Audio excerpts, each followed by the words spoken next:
নমস্কাৰ বন্ধুসকল, স্বাগতম জনাইছোঁ আপোনালোকক মোৰ চেনেললৈ। এটা বস্তু আপোনালোকে দেখিছে, কালি ভিডিঅ' আপোনালোকে চাইছে, পৰহিও চাইছে। যিখন লেটাৰ আপোনালোকৰ ওলাইছিলে মাননীয় মুখ্যমন্ত্ৰী মহোদয়ৰ যিখন মিটিং হৈছিলে সদৌ অসম কৰ্মচাৰী পৰিষদৰ সৈতে, তাতে বহুতখিনি ইম্পৰ্টেণ্ট কথা ডিছকাছ কৰা হৈছিলে। কিন্তু মই ভাবোঁ যিটো আটাইতকৈ ইম্পৰ্টেণ্ট এটা ডিচিশ্যন আছে, বাকীখিনিও ইম্পৰ্টেণ্টেই বাৰু, কিন্তু যিটোৱে মানে ডাইৰেক্টলি প্ৰভাৱ পেলাব মানে in the majority of employees life. So' সেইটো হৈছে যে যিটো 7 নম্বৰৰ যিটো তেওঁলোকৰ ডিছকাশ্যন পইণ্ট আছিলে যে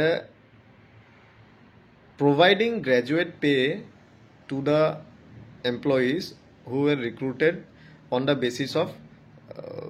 qualification as graduate. So graduate হিচাপে যদি আপুনি সোমাইছে, অৰ্থাৎ আপুনি যিটো চাকৰিত আবেদন ধৰি লওক কৰিছে,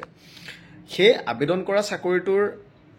এণ্ট্ৰি কোৱালিফিকেশ্যনটো কি? এতিয়া ধৰি লওক কিছুমান ধৰি লওক 8 পাছ হয়, কিছুমান 10 পাছ হয়, কিছুমান 12 পাছ হয়, কিছুমান 12 ছায়েন্স হয়, 12 কমাৰ্চ হয়, বা কিছুমান ধৰি লওক গ্ৰেজুৱেট হয়, কিছুমানত পষ্ট গ্ৰেজুৱেট লাগে, কিছুমানত ডক্টৰেট লাগে, তেনেকুৱা ধৰণৰ বস্তু। চ' যিখিনি পষ্টত গ্ৰেজুৱেট হিচাপে লাগে, মই অকল গ্ৰেড 3 কথা কৈ আছোঁ, যিখিনি গ্ৰেড 3 পদত গ্ৰেজুৱেট হিচাপে লাগে সেইখিনি পদত তেওঁলোকে বিচাৰিছে যে গ্ৰেজুৱেট যিটো পে হয়, গ্ৰেজুৱেট পে'টো দিব লাগে। এতিয়া গ্ৰেজুৱেট পে' বুলি ক'বলৈ যাওঁতে বস্তুটো কি হয়, স্পেচিফাইড এনেকুৱা একো নাই যে এই গ্ৰেড পে'টোৱে গ্ৰেজুৱেট পে' হয়, কাৰণ স্কেল চবৰে একেই, 14,000 স্কেল হয়। কিন্তু যিটো গ্ৰেড পে' হয় সেই গ্ৰেড পে'টো কি আধাৰত বস্তুটো দিব, কাৰণ সেইটো না পে' কমিশ্যনত স্পেচিফাই কৰা আছে, না অন্য ক'ৰবাত স্পেচিফাই কৰা আছে। এতিয়া যদি ফৰ এক্সাম্পল আমি যদি চাবলৈ যাওঁ, আজি গ্ৰেজুৱেট পে' বুলি বস্তুটো আমি যদি এটা আধাৰ লৈ পেলাই আমি ধৰিবলৈ যাওঁ,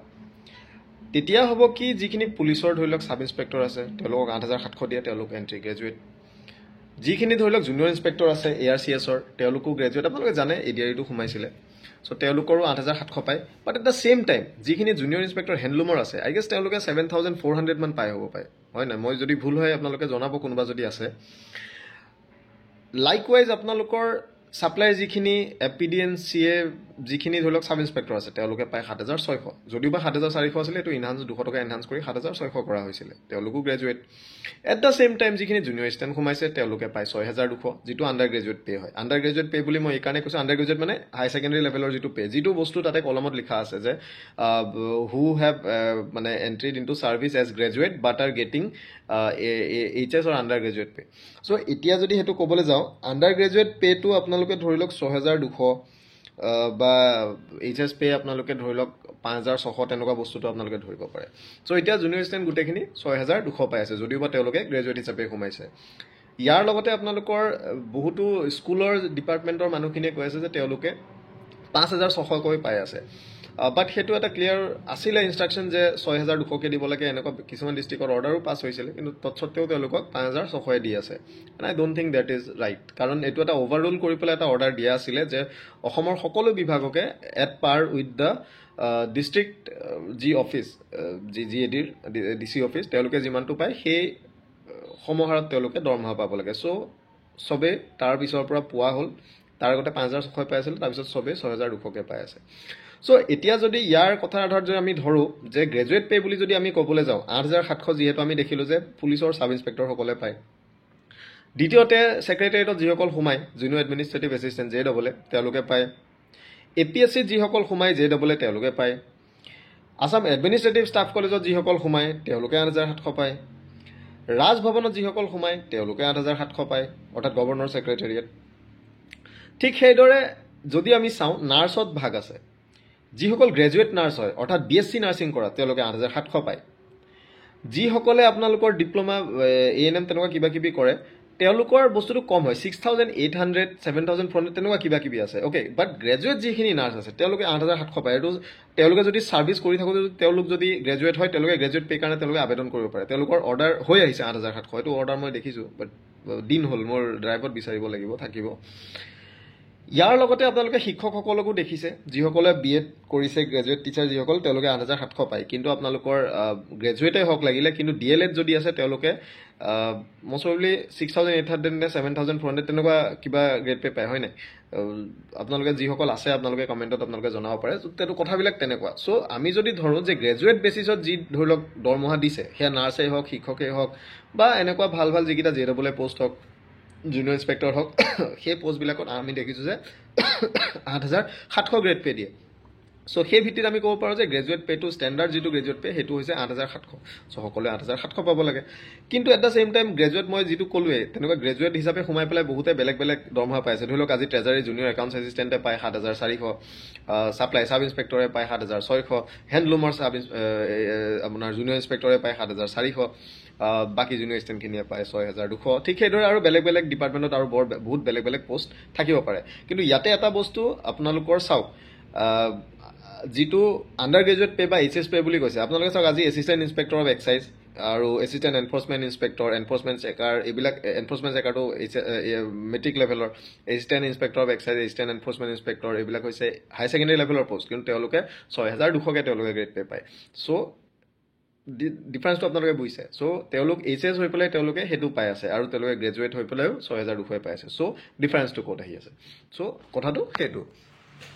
চ' আজি যদি মই আৰু এটা বস্তু হাইলাইট কৰিবলৈ যাওঁ আছাম ছেক্ৰেটেৰিয়েটত যিখিনি কম্পিউটাৰ অপাৰেটৰ আছিলে যদিও বা এতিয়া ডাইলুট কৰা হৈছে ডিজল্ভ কৰা হৈছে পোষ্টখিনি তেওঁলোকক JWL কনভাৰ্ট কৰিব কিন্তু যিখিনি ধৰি লওক তেওঁলোকৰ সোমাইছিলে কম্পিউটাৰ অপাৰেটৰখিনিয়ে 6,200 টকা গ্ৰেড পে পায় য'ত অন্য ডিপাৰ্টমেণ্টৰ গ্ৰেজুৱেট হিচাপে সোমাই পেলাই জুনিয়ৰ এছিষ্টেণ্টে 6,200 পায় চ' এইচ এছ লেভেলৰ যিটো কম্পিউটাৰ অপাৰেটৰ পোষ্ট তাত তেওঁলোকে 6,200 গ্ৰেড পে পায় আৰু ইনফেক্ট এটা PWD-টো 6,200কৈ পায় আই গেছ হয় নাই চ' সেইটোৱে ডিফাৰেঞ্চ চ' আমি ভাবোঁ যে ষ্টেণ্ডাৰ্ড যিটো গ্ৰেড পে 8,700 সেই বস্তুটো ইমপ্লিমেণ্ট কৰিব লাগে বাট বহুতে কৈছে যে এপ্ৰিলত সেই বস্তুটো হ'ব